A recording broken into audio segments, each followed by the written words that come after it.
Ayan, magandang araw po sa inyong lahat, ano. At day 17. Tama ba? Day 17 na o 16? Limot ako, no? Ng ating ginagawang bahay. So nandito na tayo sa itaas, ano, dito sa gagawing second floor. At naglalakad-lakad na tayo dito. So konting update lang tayo, ano. Nakapag-bakal na, ayan. Nakalatag na ho ng bakal. Yan na, nakapaglatag na sila ng bakal. Lahat na yan. Hanggang doon. So ayun, nakapaglatag na. So itong part na to, yan, lalagyan yan ngayon ng takip. Ihahabol ngayong hapon para sa pagbuhos. Lalagyan siya. And then yung mga gilid, iaangat na din yung ano dyan, ihaharang. So ayun po ang konting update, ano, na nakapaglagay na. Pati yung sa may, yung dating butas, yung sa may CR, ayun, mayroon na ring takip, no? Meron na ring takip yung ano, yung dito sa part ng CR. So kakailanganin dito is nasa 40 bags ng semento, ayan, and 6 cubic na yung crush na bato. Yun yung ilalagay natin dito, ibubuhos, no? At maganda to pagka nabuhusan na, no? And then yung hagdan, maglalagay na din dyan ng hagdan sa susunod na araw para hindi na mahirap sa pag-aakyat-akyat. Ayan. Siyempre shoutout natin, ano, ang mga ating mga sponsor. Ayan, si Ate Inday ng Singapore at yung ating isang anonymous sponsor na yung magpakilala. Siyempre shoutout din natin ang Team Maligalig Calabarzon chapter at ang RPAP. Ayan, thank you in advance. Ayan, alam na po nila kung bakit tayo nagpapasalamat, ano. Ayan, maraming salamat sa kanila. Siyempre, ano, yung sa buong Rochelle community na patuloy na sumusuporta, ano, at nanonood sa ating mga ina-upload na video. Ayan, thank you so much po. So bukas pagtatanggalin na natin itong mga nandito na mga puno, mga sanga. Ayan, pagtatanggalin na natin yan para walang sagabal. Pati ito nasa gilid na to, puputulin na rin yan, ano, puputulin na rin ho yan para walang sagabal dito. And yung baba, after nitong bahay, ano, tsaka i-reprap yung baba para at least matatag yung lupa kapag nagtag-ulan, hindi siya guguho, ano, at naka-reprap siya. Yun yung pinakamagandang gagawin dyan, no?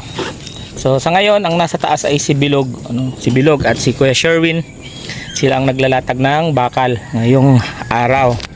Yan, nakita nyo naman, ano, ayan, ready na para sa buhos ngayong mga susunod na araw.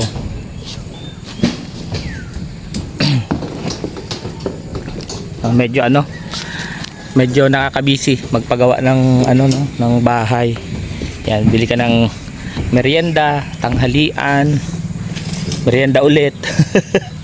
No, nakakaubos oras din, kakabiyahe-biyahe kasi pag wala akong mabilhan dito, so pupunta pa tayo ng bayan. Ayan, bababa na ho ako. Ayan, dito na ho ako sa ibaba pupunta. Parang mahirap bumaba ng nagbablog, ano, pero may mga hagdan na po dito.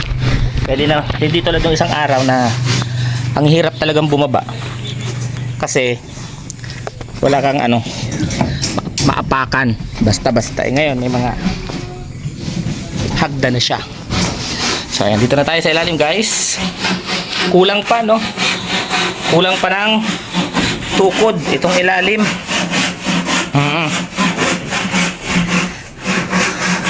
At i-interviewin natin itong foreman ko kung ilan pa ba ang kulang. Dalawa ho ang foreman ko dito. Yung isang foreman na lang ang aabalahin natin. Dalawa ho kasi ang foreman ko dito. Pwede mga perang kukulamber pang kulang yung tukod na sabi nindo. Mga 20 pieces. 20 pieces pa. 2x2 na lang yon. Hindi, ano yun? Ano yun? 2x3. 2x3? Tsaka 6 na 2x2. 6 na 2x2. 20 pieces na 2x3. Tsaka 6 na 6 na 2x2, yun ang kulang. Bakit pa rin? Ano ba ito? Para dyan sa harap dyan sa canopy. Para dito? Tsaka pantukod sa ano ba? Ilalim ng ano. Para di bumagsak. Para di magbagsak. Ayun.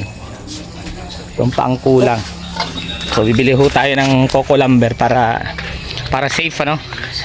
Suporta siya dun sa ano, sa pagbuhos para hindi siya ano, yung parang gumanon, sabi ko lumundo ang tawag kasi dito eh, para hindi siya bumigay. So marami pa naman tayong buhangin at graba. Ayan, dami pa tayong buhangin at graba.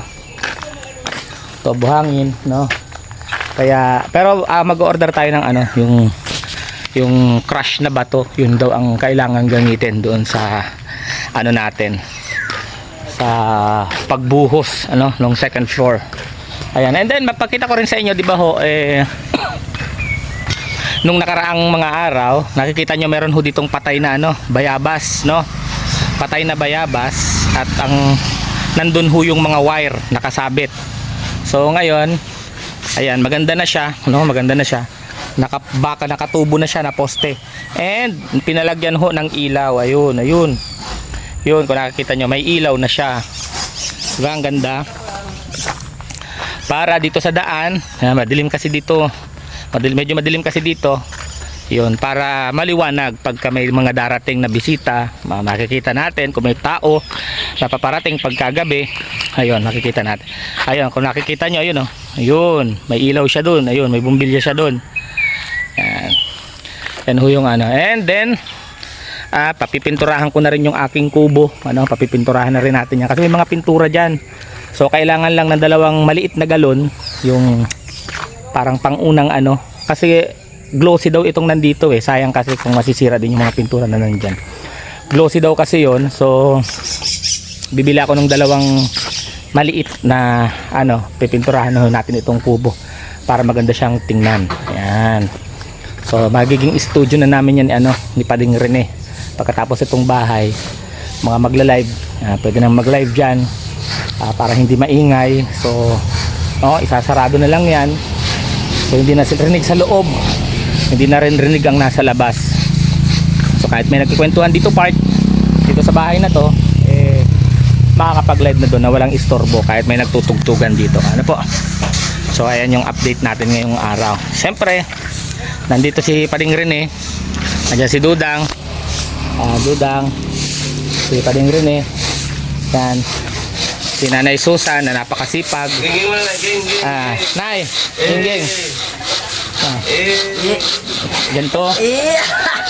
Ganto, oh. Nay, oh. Geng. Geng. Si Nanay Susan, geng. Hindi ko marunong. Geng si Nanay Susan. So ayan ho yung ating update dito sa ginagawang bahay. And then yung kuryente, yan, pag nagpakabit tayo ng kuryente, may malapit na, mas malapit kasi yung poste dito kay Latitay. Ayan, may poste ho dyan, siguro mga 15 meters lang yata ang layo mula dito. Yan na lang din tayo. And then yung tubig, may kausap na din tayo sa tubig na magkakabit.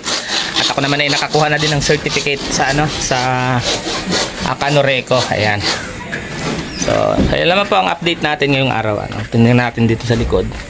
Okay na ho dito sa likod, wala nang problema. Ayan. Talagang ready na siya. Ano, para sa pagbuhos ng bahay. Ayan. At maraming salamat po pala sa inyong lahat, ano, sa mga sumusuporta sa atin. Ayan. Ingat kayo, ingat din ako. God bless us all po.